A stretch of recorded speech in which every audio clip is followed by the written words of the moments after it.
Hi everyone, this is Paul Lee from YUAN. I'm at Computex 2024 at YUAN booth.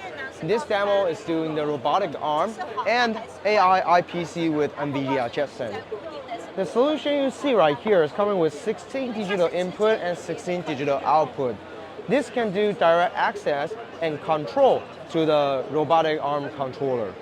So basically, this not only to control the system directly, it can also connect with several sensors. Like currently, there is a light sensor, so the system will work automatically. This is very important because at the scenario for the setup in the real world, you actually need several PLC to do the connection. So one sensor for one PLC, another AI box for another PLC. At the end, several Colostrum PLC will be included in the whole setup. By using the solution here you see, actually one box can deal with all the application you are dealing with.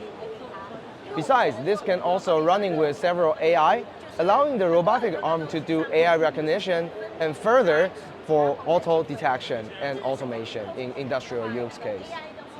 Our software partner allow users to direct access to I2C, help people to escape from extra PLC connection. If there's any inquiry about this kind of industrial automation use case, please contact YUAN. Thank you.